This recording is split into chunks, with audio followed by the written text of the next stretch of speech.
Un saludo a los ganaderos, creadores de ganado Brahman, participantes en el Programa Nacional de Evaluación y Mejoramiento Genético que patrocina la Corporación Ganadera con la colaboración de Asocebú y de el INTA. Yo soy Jorge Camacho Sandoval, asesor técnico de la corporación para este programa. Este primer video va a plantear la importancia de la evaluación genética y en el segundo video vamos a interpretar los resultados y explicar su uso.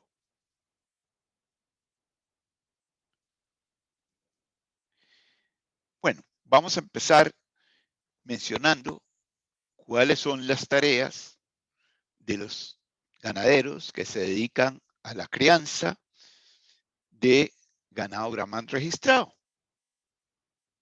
Bueno, lo que hacen los ganaderos es crear los reproductores, tanto machos como hembras, que van a generar, que van a producir las siguientes generaciones de animales.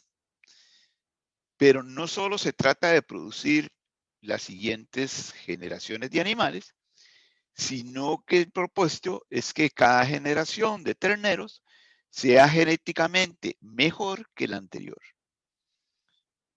¿Mejor para qué? Bueno, para las características de mayor importancia económica en el negocio ganadero. Entonces, hay que hacer dos tareas. Nuestros criadores de ganado Brahman registrado tienen que hacer dos tareas para lograr ese propósito. Una es identificar a los reproductores genéticamente superiores, tanto machos como hembras. Y una vez que identifican a los animales genéticamente superiores, deben decidir cómo realizar los apareamientos. ¿Qué machos apareamos con qué hembras para generar la próxima generación de terneros que cumpla con el propósito de ser mejor que las generaciones previas? Como estamos hablando de mejoramiento, en este caso de mejoramiento genético, nos cae como anillo al dedo una frase de William Thomson, un físico matemático inglés, conocido como Lord Kelvin, que dijo que lo que no se define no se puede medir, lo que no se mide no se puede mejorar y lo que no se mejora se degrada siempre. Creo que es una frase muy importante y que debemos tenerla en cuenta en el proceso de mejoramiento genético del ganado Brahman. Entonces, lo primero que vamos a hacer es plantear el problema. Es decir, que si lo que queremos es mejorar genéticamente características de importancia económica en el ganado Brahman registrado, por ejemplo, el peso de una edad determinada, deberíamos medir el valor genético de los reproductores, machos y hembras, que van a dar origen a la siguiente generación. Para hacer eso, ¿de qué información disponemos?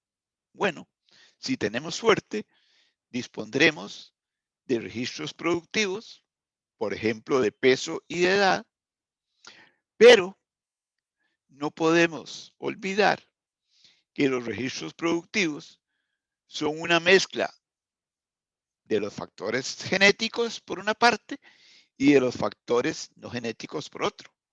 Dentro de los factores no genéticos tenemos el sexo, la alimentación, el año, la estación, la finca, la edad de la madre y muchos otros. Y entonces, todos sabemos que un animal pesa más o pesa menos, crece más rápido o crece menos rápido, por diversas razones, por su alimentación, por su manejo, por su genética. Es decir, que nosotros podríamos encontrarnos en un caso como el que ilustra esta transparencia. Podríamos tener animales como los que aparecen en la fotografía, con muy buena genética, para características de crecimiento, por ejemplo. Además, buena alimentación y buen manejo. Pero también podríamos tener animales con buena genética, pero en condiciones inapropiadas, por ejemplo, con mala alimentación y mal manejo. Entonces, si este animal que aparece en la fotografía inferior podría tener una genética similar a los que aparecen arriba, pero unas condiciones de desarrollo peores, y podríamos no escoger un animal como este para el reproductor. ¿Por qué? Porque lo juzgamos mal debido a que tiene mala alimentación, o que tuvo mala alimentación y mal manejo. Es decir, que el efecto de los factores como la alimentación y el manejo, y en general los factores no genéticos, pueden confundirnos a la hora de seleccionar un animal reproductor macho o hembra. Vean si son importantes o no estos factores. Aquí tenemos algunos ejemplos de Costa Rica obtenidos de las bases de datos de nuestro programa en el periodo 2019-2020. Y, por ejemplo, tenemos que aquí, por ejemplo, tenemos animales en pastoreo y suplementados, hembras y machos. Vean, por ejemplo, en pastoreo, diferencia entre sexos. Los animales, las hembras, tuvieron pesos al año promedio de 218 kilos, mientras que las hembras, que los machos también al año tenían pesos con 18 kilos por encima de las hembras. Es decir, que hay un efecto del sexo que es un efecto no genético.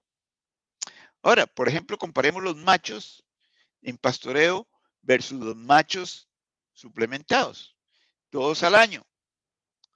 Vean que tenemos 236 kilos de peso promedio de los animales machos en pastoreo y 348 kilos, 112 kilos de diferencia de los animales suplementados. Es decir, tanto el sexo como el tipo de alimentación que reciben los animales, que son factores no genéticos, influyen en el rendimiento, influyen en los registros productivos de los animales. Veamos otro ejemplo. Aquí tenemos los pesos de todos los animales considerados en las distintas regiones, ¿de acuerdo? Del país. Peso promedio al año. Vean que tenemos variaciones entre el Pacífico Central, en que el peso promedio de los 69 animales que se consideraron ahí era 232 kilos, versus en Upala teníamos 311 animales con un peso que era 30 y tantos kilos superior a los del Pacífico Central. Es decir, que la zona en que se desarrollan los animales también influyen en el peso, y eso es un efecto no genético. Esto ilustra cuál es la importancia de los factores genéticos versus los factores no genéticos para nuestro ganado Brahman en Costa Rica. Vean que para peso al año, la importancia de la genética en el peso al año es del 36%, mientras que todos los factores no genéticos tienen una importancia relativa del 64%. En este 64% va el efecto de la finca, de la época de nacimiento, del año de nacimiento, del tipo de nutrición, del manejo, etc. Lo importante aquí es que los efectos no genéticos, aunque tengan una importancia muy grande del 64%, son efectos que no se heredan de una generación a la siguiente. Mientras que los efectos genéticos, que representan el 36% en el peso al año, tienen la ventaja de que sí se heredan. Es decir, que deberíamos seleccionar a los animales reproductores para la siguiente generación que tengan la mejor genética, porque esta sí se hereda. Mientras que si tienen buen rendimiento, no porque tengan mala genética, sino porque tienen muy buenas condiciones de producción, estas condiciones de producción no son heredables. ¿De acuerdo? Entonces, el problema es cómo identificamos a los animales genéticamente superiores, teniendo en cuenta que las características productivas que nos interesan son el resultado de los efectos genéticos que se heredan y de los efectos no genéticos que no se heredan. Bueno, todavía alguna gente selecciona sus animales por su apariencia, al ojo. Científicamente está demostrado que todavía a estas alturas del siglo XXI no es posible identificar a ojo un animal genéticamente superior. ¿De acuerdo? Ok. Entonces, ¿qué podemos hacer? Bueno, podríamos seleccionar a los animales en función de sus registros productivos. ¿De acuerdo? Vamos a ver qué pasa. Vamos a ver si eso es una decisión óptima. Aquí tenemos datos de 2 toros en la zona de Guanacaste. Tenemos el peso al nacimiento de los 2 toros, el peso al destete, la ganancia de peso hasta el destete para los 2 toros, el peso al año, la ganancia desde el destete al año y la circunferencia escrotal al año. ¿De acuerdo? Si uno ve los datos, pareciera que el toro en la segunda columna muestra mejores rendimientos que el toro en la primera columna. ¿Qué pasó cuando hicimos la evaluación genética de estos animales? Pues lo que pasó fue que el toro de la primera columna tenía un valor genético de 7 comparado con un valor genético del toro en la segunda columna de 360. Es decir, que genéticamente era superior el toro de la primera columna que el toro de la segunda columna, aunque los registros nos estaban mostrando lo contrario. Probablemente este toro estaba en unas condiciones digamos, se desarrolló en unas condiciones mucho mejores de alimentación, de manejo, etcétera, que los del toro de la primera columna, que era genéticamente superior, aunque ambos tenían buen mérito genético. Es decir, que los registros por sí mismos nos pueden confundir. Veamos otro ejemplo. En esta gráfica, que es un poco rara, tengo aquí abajo en el eje horizontal los pesos al año de los animales. Y aquí tengo el valor genético en el eje vertical. Cada animal está representado por un circulito. ¿De acuerdo? Entonces, supongan que yo voy a escoger a un animal como reproductor en función del peso que adquirió al año y decidí escoger animales de 400 kilos. Entonces, vean que todos los animales que están en contacto con esta línea roja que me marca los 400 kilos serían animales de 400 kilos. ¿De acuerdo? Todos esos animales que están en contacto con la línea roja tendrían 400 kilos de peso. Ahora, ¿qué pasa si yo escojo este animal que está aquí? Este que está aquí. Pues resulta que ese animal que pesa 400 kilos tiene un valor por debajo de cero, un valor genético por debajo de cero. Y este otro animal que está aquí arriba, que pesa 400 kilos también, tiene un valor genético por encima de cero, es decir, positivo y alto. ¿Cuál es la conclusión que saco de aquí? Es decir, que animales que tienen el mismo peso a la misma edad pueden diferir mucho en términos de su valor genético.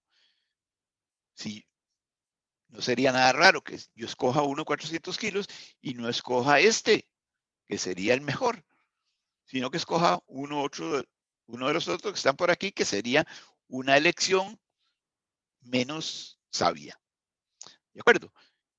Es decir, que los datos productivos nos pueden confundir con respecto al valor genético de los animales.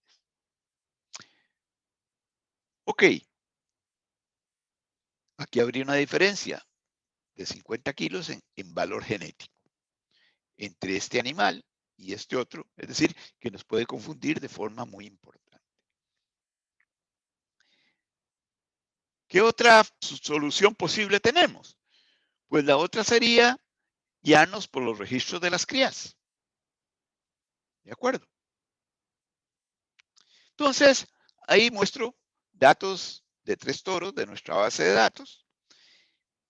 El toro A, teníamos datos de 38 crías y esas 38 crías pesaban en promedio al año 335 kilos. El toro B tenía 34 crías que pesaban en promedio, esas 34 crías, 332 kilos. Y el toro C tenía 28 crías que en promedio pesaban 337 kilos. Uno podría pensar que son toros de calidad genética similar, porque vean que tienen pesos similares de sus crías, pesos promedios de sus crías similares. ¿De acuerdo? Y si fuera ese el caso, uno podría haberse inclinado a escoger el toro C, que es el que tiene mayor promedio de peso de sus crías. Cuando hicimos la evaluación genética para estos animales, ¿qué pasó? Pues que el animal que mostraba un promedio de peso de sus crías ligeramente inferior al de los otros toros fue el que mostró mayor valor genético. Y en este caso, el que mostraba mayor promedio tenía un valor genético negativo. ¿De acuerdo? Lo que estoy diciendo con esto es que basarnos en datos productivos exclusivamente, ya sea de los propios animales o de sus crías, sin más, nos puede confundir a la hora de elegir a los animales que vamos a usar como reproductores, que deberían ser aquellos que son genéticamente superiores. Entonces, ni la apariencia de los animales, ni la información productiva propia o la información productiva de su progenie es suficiente para identificar de forma óptima, lo subrayo, los reproductores genéticamente superiores. Entonces, ¿qué hacemos para resolver el problema? Lo que necesitamos hacer fue lo que dijimos después de ver la frase de Lord Kelvin, es medir el valor genético de cada animal, es decir, predecir, estimar, obtener el valor genético de cada animal, en la medida de lo posible, libre de todos los efectos no genéticos. ¿Para eso qué tenemos? Para eso tenemos información productiva y también tenemos información genealógica, tanto de los animales dentro de los cuales queremos seleccionar a los reproductores, como de todos los ancestros posibles de todas las progenies posibles y de todos los parientes colaterales posibles. Es decir, cuando digo parientes colaterales, estoy refiriendo a tíos, primos, etc. Cuando me refiero a ancestros, estoy hablando de los padres, los abuelos, los bisabuelos. Y cuando estoy hablando de las progenies, estoy hablando de los hijos, de los nietos, etc. Es decir, que se debe utilizar toda la información posible, productiva y genealógica de los animales y todos sus parientes. Si disponemos de eso, podemos usar los métodos estadísticos apropiados para estimar los valores genéticos de cada animal para cada una de las características que nos interese y que hayamos medido. Bueno, entonces el problema que tenemos que resolver al final es estimar el valor genético de cada animal para cada característica de importancia económica que nos interese y que tengamos evaluada, que tengamos medida. Esta parte, esta estimación del valor genético, es lo que hace el programa de evaluación y mejoramiento genético de la Corporación Ganadera, con el apoyo de ASOCEU y de IRINTA. ¿Qué utilizamos entonces para hacer esas estimaciones? Pues evaluamos o usamos registros productivos de los animales que están para ser seleccionados y de todos sus parientes. Por ejemplo, en esta evaluación del 2019-2020, usamos registros productivos de 13.807 animales. Cada uno de esos registros productivos tenía asociados las condiciones de producción en que se dieron esos registros. A qué fincas pertenecían, qué fechas y edades se obtuvieron los datos, qué tipo de alimentación tenía cada animal, etc. Es decir, que también teníamos 13.807 datos de las condiciones en que se produjeron los registros productivos de los animales. Y además utilizamos todas las posibles parientes, ¿de acuerdo? Todas las generaciones posibles. Por ejemplo, en la evaluación de 2019-2020, nuestra base de datos genealógica tenía un total de 25.393 animales. Entonces, esa es la materia prima sobre la que tenemos que trabajar para estimar los valores genéticos. ¿Qué características evaluamos? Bueno, evaluamos por una parte pesos, peso al nacimiento, peso a 205 días, peso al año, peso a los 18 meses y peso a los 2 años. ¿De acuerdo? 730 días. Y por otra parte evaluamos la circunferencia escrotal a 365 días, es decir, al año, a los 18 meses y ahora, a partir de este año, a los 24 meses.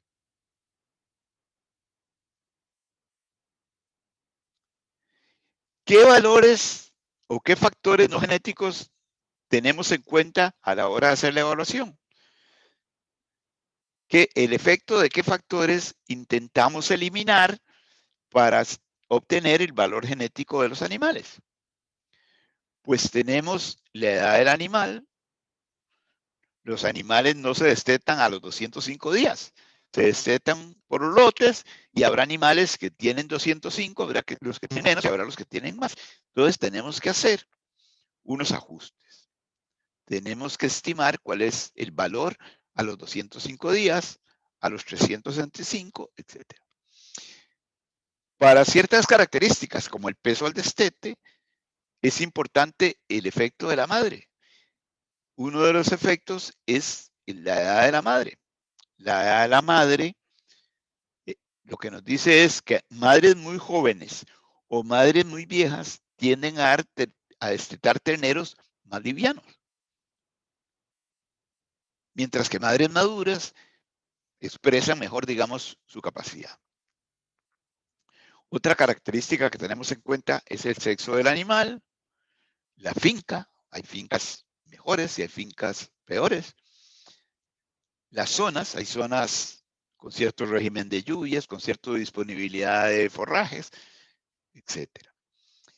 El año de nacimiento, también tenemos años buenos, años malos, años con el fenómeno del niño, etc.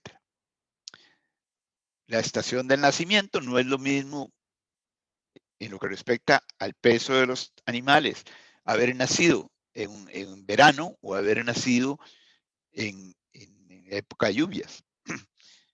Cómo se alimentan los animales es efectivamente, tiene un impacto inmenso. Si se alimenta a puro forraje o reciben suplementación. Y también el tipo de reproducción. Entonces, la edad del animal, el efecto de la edad del animal sobre los pesos, lo corregimos antes del análisis genético y todo lo demás lo incluimos en el proceso de análisis. Nuestro patrón de comparación, es decir, los animales, los agrupamos en lo que se llama grupos contemporáneos. Es decir, que un grupo contemporáneo, que es un grupo de comparación, incluye animales del mismo sexo en la misma finca, que nacieron en la misma finca y zona, que nacieron en el mismo año en la estación, en la misma estación, que tienen el mismo sistema de alimentación, etc. Es decir, que nuestra unidad de comparación es el grupo contemporáneo. Por eso entendemos como grupo contemporáneo a animales de características similares criados en condiciones similares. Son entonces un grupo contemporáneo, es un grupo de animales formado por animales de la misma finca, año y estación de nacimiento, del mismo sexo, obtenidos por el mismo sistema de reproducción que recibieron el mismo sistema de alimentación. El tamaño del grupo es importante. Deberíamos procurar tener un buen tamaño, no tamaños muy pequeños, porque entre más grandes la comparación, entre más animales haya dentro del grupo contemporáneo, más precisión vamos a obtener en la predicción, en la estimación del valor genético. Entonces ahí, por ejemplo, técnicas de manejo como la monta estacional puede ayudar a tener grupos contemporáneos de mayor tamaño y eso incrementaría la precisión. Y esto nos llevaría también a que para que una finca pueda participar en el programa, tiene que tener un mínimo minimorum, llamémoslo así, de vacas pariendo al año para lograr tener grupos contemporáneos.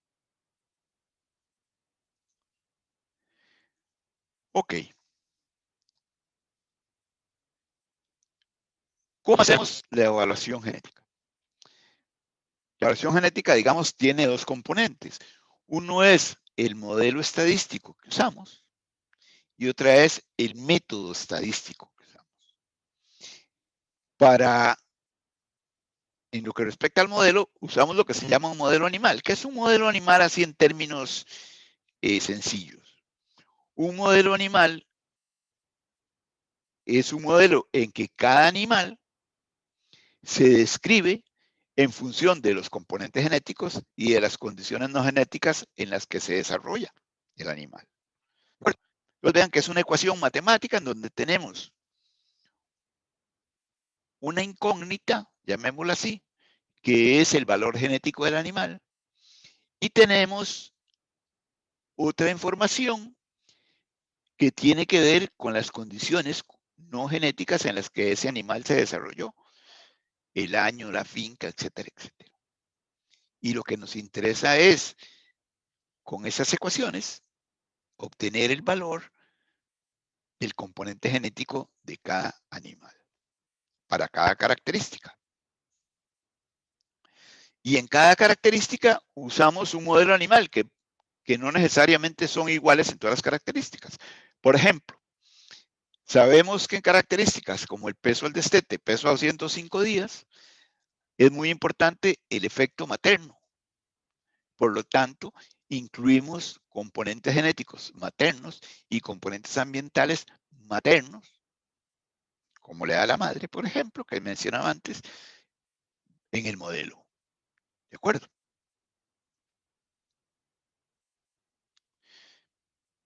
Lo importante es que son modelos de uso internacional. ¿Qué quiere decir con esto? Que la comunidad científica especializada en métodos de evaluación y mejoramiento genético ha aceptado y ha promovido su uso para la evaluación genética en muchos países, por no decir en todo el mundo. Brasil, Colombia, México, la Unión Europea, los Estados Unidos usan este tipo de modelos. Eso por la parte del modelo. Ahora, por la parte del método estadístico, se usa lo que se llama el BLUP. El BLUP es una técnica que es bastante veterana, digámoslo así. Se inventó allá por el año 49 o 50, si no me equivoco. Pero no era posible utilizarla masivamente porque no había capacidad de cálculo. Cuando vinieron las computadoras, entonces se generalizó su uso. Y ese BLUP es traducido al español, lo que quiere decir es mejor estimador lineal insergado. Es decir, que nos da la mejor estimación del componente genético, del valor genético de cada animal. ¿De acuerdo? Por supuesto que esto es complicado. En nuestro caso, llegamos a tener sistemas de ecuaciones en características como peso del destete con 57,000 ecuaciones, porque tenemos 25,000 animales, pero en algunas características como el peso del destete tenemos varias estimaciones genéticas. La estimación propia del animal para el peso del destete, más los efectos maternos genéticos, etc. Y eso nos lleva a sistemas de ecuaciones muy grandes, 57,000 y algo de ecuaciones. Esto no se puede resolver a papel y lápiz. Entonces, hay que usar hardware y software. El software que estamos usando nosotros, el programa informático, es el MTDF-REML, que eso, lo traducido dice que eso es máxima verosimilitud restringida, que es la técnica estadística. Y lo importante aquí es que es un programa de uso generalizado. Este programa fue desarrollado por dos científicos norteamericanos, Van Vleck y Bollman, del Departamento de Zootecnia de la Universidad de Nebraska. Y es de uso muy general este programa. Ok. Entonces, editado los datos, verificado los modelos y realizado las estimaciones usando el programa que les acabo de mencionar, obtenemos los valores genéticos. Y esos valores genéticos los expresamos en términos de diferencia estimada de la progenie. Seguro que ustedes habrán oído hablar de los DEP. Los DEP es la calificación del valor genético de los animales. Y DEP viene de diferencia estimada de la progenie. Vamos a ver qué quiere decir eso. Bueno, las evaluaciones genéticas se presentan como DEP ¿Y qué es un DEP? DEP es la diferencia genética promedio esperada en kilogramos de peso o en centímetros de circunferencia escrotal entre la progenie de un animal específico y el DEP promedio de la población o el tomado como una base de referencia. Nosotros calculamos el promedio, por ejemplo, de los animales nacidos en el 2005 para cada característica, y eso lo tomamos como valor de referencia. Entonces, expresamos el DEP de un toro o de una vaca como un valor por debajo o por encima del DEP promedio de los animales nacidos en el año 2005. Ese 2005 lo podemos cambiar. No lo cambiamos con frecuencia, pero es el que estamos usando ahora. Entonces, esa diferencia genética, positiva o negativa, por encima o por debajo del D promedio para la característica de los animales nacidos en el 2005, es la forma en que expresamos los valores genéticos. Y se expresan así en todo el mundo. Visto de otra forma, entre más grande y positivo sea el DEP, quiere decir que tenemos un animal genéticamente superior. Un animal que tiene 20 es un animal mejor, genéticamente hablando, para la característica, en este caso peso, si tiene 10. Y si es negativo, entre más alto sea el valor negativo, es peor si estamos hablando de peso. Vean que es con respecto a un valor de referencia que tomado como base, que en este caso es el DEP de los promedio de los animales nacidos en el año 2005. En el siguiente video vamos a ver con detalle cómo interpretar estos resultados y cómo usar estos resultados. ¿Qué otros resultados obtenemos en la evaluación genética? Obtenemos una calificación que se llama mérito genético total. Se lo explico en términos anecdóticos. En la primera evaluación que hicimos, allá por el año 2002, por ahí, estamos reunidos con los ganaderos y entonces le dijimos, bueno, por ejemplo, este animal tenía un DEP para peso al nacimiento de tanto, un DEP para peso al destete de tanto, un DEP para peso al año de tanto. Y entonces levanta la mano un ganadero y me dice, no, mire, no me cuente cuentos. A mí, cuando llega el muchacho del colegio con las notas, yo no le digo, ¿cuánto sacó en matemáticas? ¿Cuánto sacó en física? No, yo le digo, ¿pasó o no pasó? ¿Cuál fue el promedio general? Pues eso es lo que yo quiero que usted me dé, me decía el ganadero. Entonces, eso nos hizo crear el mérito genético total. El mérito genético total es algo así como un promedio de los datos de peso, de los DEPs de peso y de los DEPs de circunferencia escrotal. Los combina estandarizados y le da una importancia relativa distinta. En ese mérito genético total se le da más importancia a los pesos que a las circunferencias escrotales. ¿De acuerdo? Y por ejemplo, en este caso, no incluimos el peso al nacimiento, porque no nos interesa que el peso al nacimiento crezca. ¿Por qué? Porque si crece puede provocar problemas de parto. Ok, entonces ese mérito genético total es una calificación global, promedio del valor genético del animal para el conjunto de características evaluadas.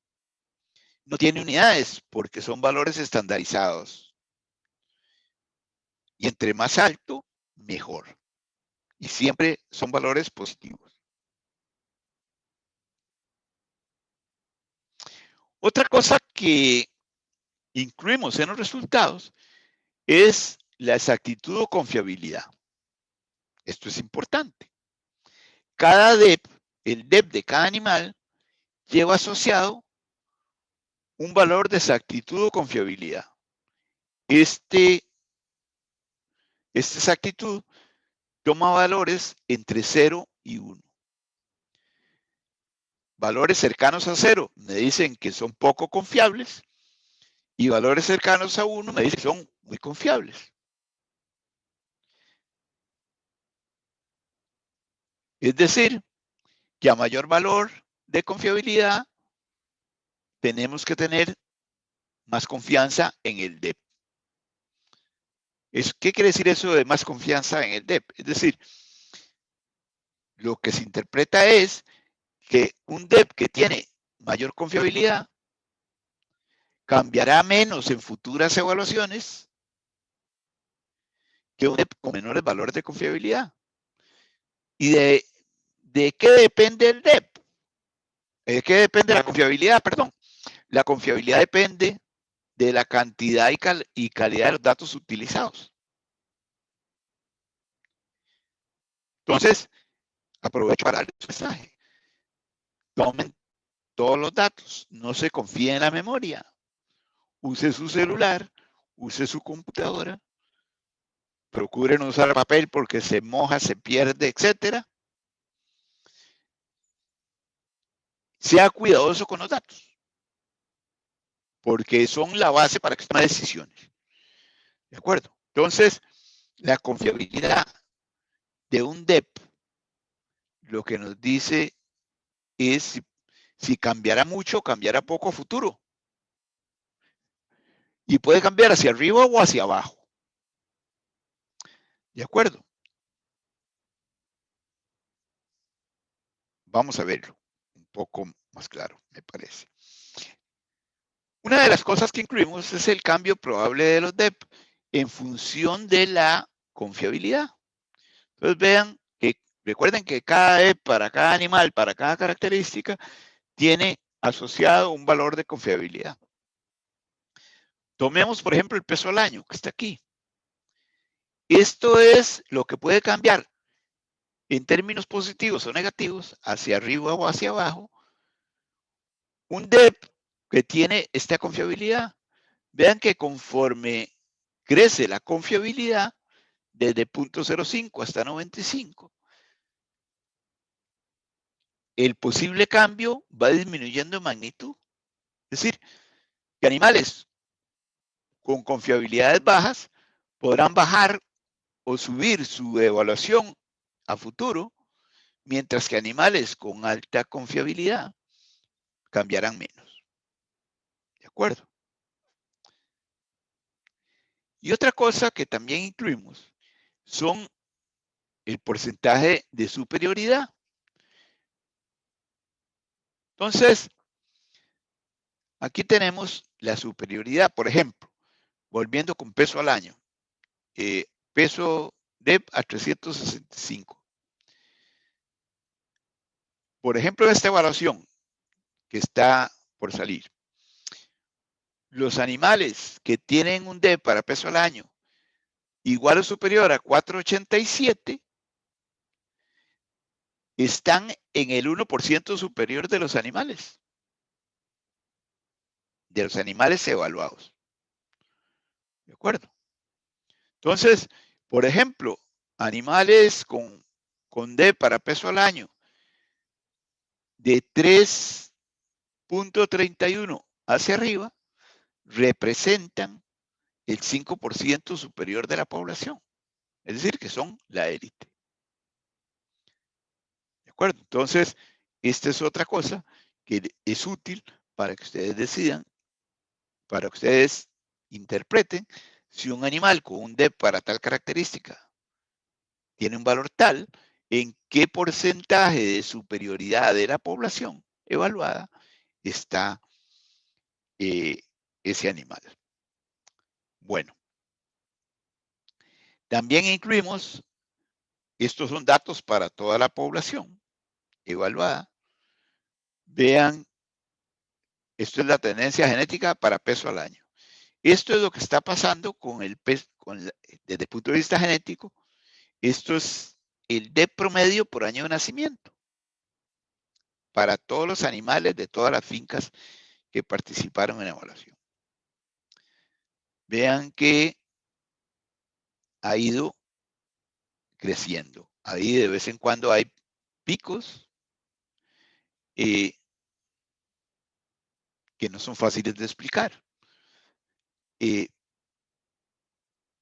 Pero vean que esto responde a dos cosas básicas.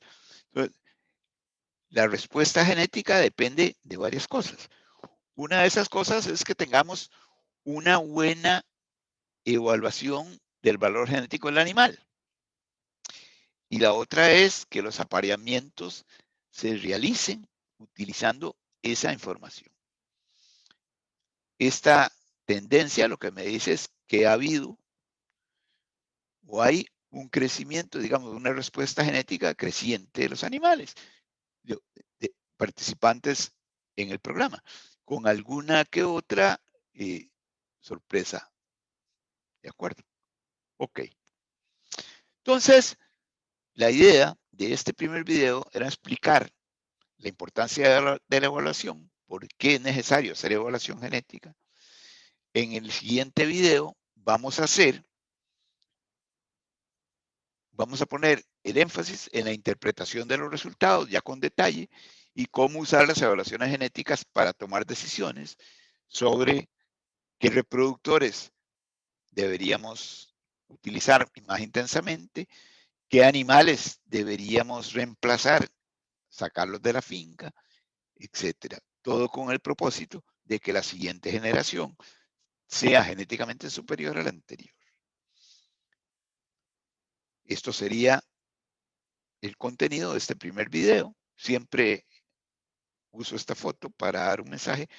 Use buenos reproductores, genéticamente hablando. Y con esto terminamos.